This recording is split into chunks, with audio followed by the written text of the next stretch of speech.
ଜାଡେଜାଙ୍କ ଉପରେ ରାଗିଗଲେ ରୋହିତ ଶର୍ମା। ରାଗି କରି ଟୋପି ଫୋପାଡ଼ି ଦେଲେ ରୋହିତ ଶର୍ମା। ତେବେ ଏମିତି କ'ଣ ପାଇଁ କଲେ କ୍ୟାପ୍ଟେନ୍ ରୋହିତ ଶର୍ମା? ତେବେ ଭିଡ଼ିଓ ଆରମ୍ଭ କରିବା ପୂର୍ବରୁ ଆପଣମାନେ ଯଦି ରୋହିତ ଶର୍ମାଙ୍କ ପ୍ରକୃତ ଫ୍ୟାନ୍ ଅଟନ୍ତି ତେବେ ଏହି ଭିଡ଼ିଓକୁ ଲାଇକ୍ କରନ୍ତୁ। ତେବେ ଦର୍ଶକ ବନ୍ଧୁ, ଆଜି ଭାରତ ଓ ଇଂଲଣ୍ଡ ମଧ୍ୟରେ ତୃତୀୟ ଟେଷ୍ଟ ରାଜକୋଟଠାରେ ଆରମ୍ଭ ହୋଇଛି। ଭାରତ ପ୍ରଥମ ଦିନ ଖେଳ ଶେଷ ସୁଦ୍ଧା 5 ୱିକେଟ୍ ବିନିମୟରେ 326 ରନ୍ କରିପାରିଛି। ଭାରତ ଶୀଘ୍ର 3ଟି ୱିକେଟ୍ ହରାଇବା ପରେ ରୋହିତ ଶର୍ମା ଓ ଜାଡେଜା ପାଳିକୁ ସମ୍ଭାଳିଥିଲେ। ରୋହିତ ଓ ରବୀନ୍ଦ୍ର ଜାଡେଜାଙ୍କ ମଧ୍ୟରେ 204 ରନ୍ର ପାର୍ଟନରସିପ୍ ହୋଇଥିଲା। ରୋହିତ 131 ରନ୍ କରି ଆଉଟ୍ ହୋଇଯାଇଥିଲେ। ଏହାପରେ 6 ନମ୍ବରରେ ଖେଳିବାକୁ ଆସିଥିଲେ ଡେବ୍ୟୁଟାଣ୍ଟ ସରଫରାଜ ଖାନ୍।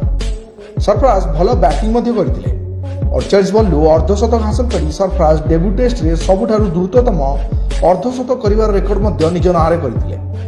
ଜାଡେଜା ଓ ସରଫରାଜଙ୍କ ମଧ୍ୟରେ ପାର୍ଟନରସିପ୍ ଗଢ଼ିବାକୁ ଲାଗିଥିଲା, କିନ୍ତୁ ଏହି ସମୟରେ ଏମିତି କିଛି ହୋଇଥିଲା ଯେଉଁଥିରେ ରାଗି ଯାଇ ରୋହିତ ଶର୍ମା ଟୋପି ଫୋପାଡ଼ି ଦେଇଥିଲେ।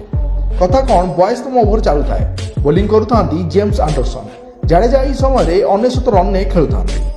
ଏହି ଓଭରରେ ଜାଡେଜା ଏକ ବଲ୍କୁ ମିଡନ୍କୁ ସଟ୍ ଖେଳିଲେ ଓ ତୁରନ୍ତ 1 ରନ୍ ପାଇଁ କଲ୍ କରିଥିଲେ। ସରଫରାଜ ମଧ୍ୟ ରନ୍ ନେବା ପାଇଁ ଦୌଡ଼ିଥିଲେ। ତେବେ କ୍ରିଜ୍ ମଝିରେ ଜାଡେଜାକୁ ଲାଗିଲା ଯେ 1 ରନ୍ ହୋଇପାରିବ ନାହିଁ ଓ ସେ କଲ୍ ଦେଇ ପୁଣି ଅଧା କ୍ରିଜ୍ରୁ ଫେରିଗଲେ। ଫଳରେ ବିଚରା ସରଫରାଜ ବିନା ଦୋଷରେ ରନ୍ ଆଉଟ୍ ହୋଇଯାଇଥିଲେ। ତେବେ ଜାଡେଜା 100 ରନ୍ କରିବା ପାଇଁ ସ୍ୱାର୍ଥପର ହୋଇଯାଇଥିଲେ। ତେବେ ଭଲ ଖେଳୁଥିବା ସରଫରାଜଙ୍କ ଆଉଟ୍ ହେବା ଦେଖି ରୋହିତ ଶର୍ମା, ଯିଏକି ଡ୍ରେସିଂ ରୁମ୍ରେ ଥିଲେ, ଭାରି ରାଗି ଯାଇଥିଲେ ଓ କ୍ୟାପ୍ ମଧ୍ୟ ଫୋପାଡ଼ି ଦେଇଥିଲେ। ଜାଡେଜା ପରେ ଶତକ ହାସଲ କରିଥିଲେ। ମ୍ୟାଚ୍ ପରେ ଜାଡେଜା ନିଜ ଦୋଷ ମାନିଥିଲେ ଓ ସରଫରାଜଙ୍କୁ ଭୁଲ ମାଗିଥିଲେ। ତେବେ ଦର୍ଶକ ବନ୍ଧୁ, ଜାଡେଜାଙ୍କ ଉପରେ ରୋହିତ ଶର୍ମାଙ୍କ ଏମିତି ରାଗିବା ଠିକ୍ ନା ଭୁଲ ଆମକୁ କମେଣ୍ଟରେ ଲେଖି ଜଣାନ୍ତୁ।